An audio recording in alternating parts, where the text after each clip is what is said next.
Hi friends, ఈరోజు మనం మాట్లాడుకోబోయే topic వచ్చేసరికి బైబిల్లోని ప్రకటన గ్రంథం గురించి మీతో క్లుప్తంగా నేను వివరించడానికి ప్రయత్నం చేస్తాను. ఫ్రెండ్స్, ప్రకటన గ్రంథం అనగా బైబిల్లో చివరి పుస్తకము.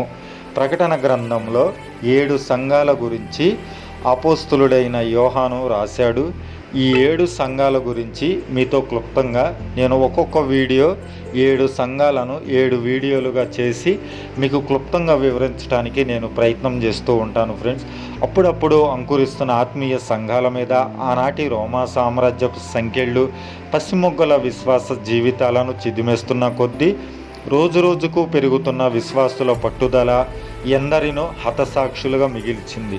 ఆ క్రమంలోనే శిష్యుడైన యోహాను బందీని చేసి పద్మాస్ ద్వీపం అనే ఒక నిర్జన ప్రదేశంలో పడవేసి రాజులకు చక్రవర్తులకు వశము కాని ఆ పరిశుద్ధుడు ఆత్మవశుడయ్యాడు.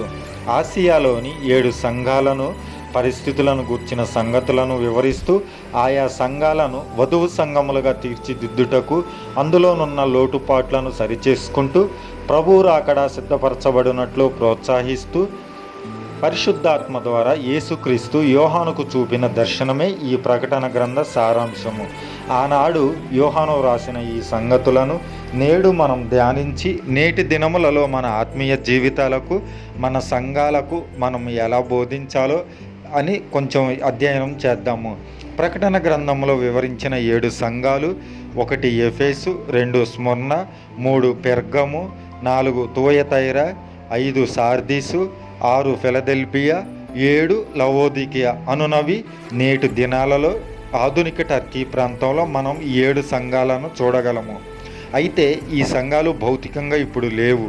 అయినను 7 సంఘాలకు రాసిన సంగతులను అధ్యయనం చేసినప్పుడు ఈ దినములలో మనం పాటించవలసిన క్రమమును సరిచేసుకుంటూ చివరి గడియలో ఉన్నామని గ్రహించి సంభవింపనయ్యున్న ఎటువంటి శ్రమలైనా ఎదుర్కొనగల దృఢ విశ్వాసమును, వాటిని జయించగల శక్తిని పొందగలము.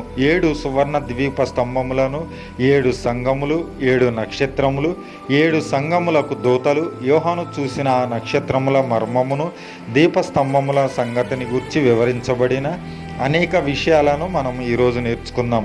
దేవుడు లోకమునకు వెలుగై ఉన్న రీతిగా ఆ వెలుగు మన మధ్య మనిషి కుమారునిగా ఈ లోకంలో జీవించినప్పుడు మీరు లోకమునకు వెలుగై ఉన్నారని మనకు బోధించిన యేసుక్రీస్తు యోహాను దర్శనములో ఇప్పుడు తండ్రి కురిపార్శ్వమున కూర్చొని 7 దీపస్తంభముల మధ్య నిల్చున్న యుగయుగములు జీవించుచున్న మన ప్రభువుకును అల్ఫా ఒమేగా అయ్యున్న దేవునికి మహిమయు ఘనతయు ప్రభావములు యుగయుగములు కలుగును అని చెప్పేసి రాయడం మనం చూస్తాము. దేవుని నామము నిమిత్తము భారము భరించిన సంఘము, మొదటి ప్రేమను మరిచిన సంఘము. అపోస్తుల కార్యగ్రంథము 19వ అధ్యాయంలో చూస్తాము. అపోస్తులుడైన పౌలు ఎఫెసు సంఘ వ్యవస్థాపకుడిగా ఉంటూ 1వ శతాబ్ద కాలంలో ఎన్నో మిషనరీ పరిచర్యలు చేసి 12 పురుషులను సిద్ధపరిచి వారిని అభిషేకించి ప్రత్యేకంగా యేసు తల్లి అయిన మరియా ఆ సంఘ సభ్యురాలుగా ఉంటూ శిష్యుడైన యోహాను సంఘ నిర్వహణలో పాలిభాగంగా ఉండటం కూడా చరిత్రలో గమనార్హం. ఎఫెసు సంఘము దేవుని ప్రణాళికలో బలమైన సంఘ దర్శనంతో నిర్మించబడి సంఘ నియమాల్లో పరిశుద్ధాత్మ అనుభవంలో కేంద్రంగా ఉంది. రోగులను స్వస్థపరిచి దెయ్యములను వెళ్ళగొట్టి దేవుడు కూడా ద్వేషించే నికోలాయితుల క్రియలను విసర్జించి దుర్బోధలను ఖండించి వాటిని సరిచేయటంలో గొప్ప అనుభవం కలిగిన సంఘముగా చెప్పవచ్చు. ఎఫెసులో కాపురమున్న యూదులు మరియు గ్రీసు దేశస్థుల వలన శ్రమలు ఎదురైనప్పుడు అధైర్యపడక శ్రమలను అధిగమించగలిగింది ఈ సంఘం. గొప్ప వనరులతో పాటు అన్యదేవతల సందర్శకులకు కేంద్ర బిందువైన ఎఫెస్ పట్టణంలో ఈ సంఘం తమ సాక్ష్యాన్ని కాపాడుకుంటూ నేడు మన సంఘాలకు మాదిరిగా నిలిచింది. యేసు ప్రేమించిన సంఘముగా క్రీస్తు సంఘం గురించి సాక్ష్యమిస్తూ సహనము కలిగిన సంఘముగా దేవుని నామం నిమిత్తము భారము భరించినదని ప్రకటన గ్రంథం మనం 2వ అధ్యాయము 2, 3లో మనం గమనించగలము. అలాగే ప్రకటన గ్రంథం 2వ అధ్యాయము 4, 5 ప్రకారము ప్రభువు 3 సంగతులను హెచ్చరిస్తున్నాడు. మొదటిగా ప్రేమను, జ్ఞాపకం చేసుకొనుము. రిమెంబరు. రక్షించబడిన దినములలో వ్యక్తిగత అనుభవం, సంఘములో పరిచర్యలో ఉజ్జీవ జ్వాలలు రేకెత్తించిన ఆ మొదటి అనుభవాన్ని జ్ఞాపకం చేసుకోమని. రెండవది మారు మనసు పొందమని, రిపెంట్. వీటిని జ్ఞాపకం చేసుకుంటూ దేవుని వైపు జీవితాలు మరల్చుకోమని. మూడవది మొదటి క్రియలను చేయుము, రిపీటు.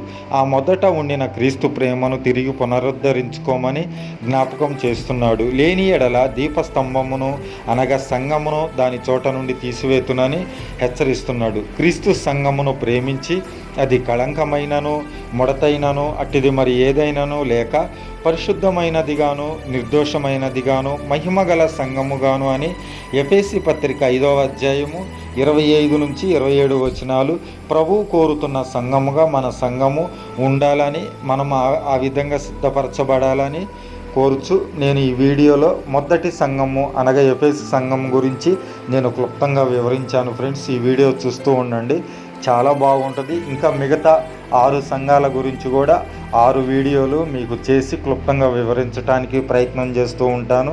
నా ఛానల్ కనుక ఫస్ట్ టైం చూస్తుంటే సపోర్ట్ చేయండి, సబ్స్క్రైబ్ చేయండి, లైక్ చేయండి, కామెంట్ చేయండి. మీరు ఇచ్చే ఒక లైక్, ఒక కామెంటు నేను మరెన్నో వీడియోస్ అప్లోడ్ చేయడానికి అవకాశం ఉంటుంది. ఫ్రెండ్స్, దయచేసి ఛానల్ కూడా సపోర్ట్ చేయండి, బెల్ బటన్ ఆన్లో పెట్టుకోండి. నేను పెట్టే ప్రతి వీడియో మీకు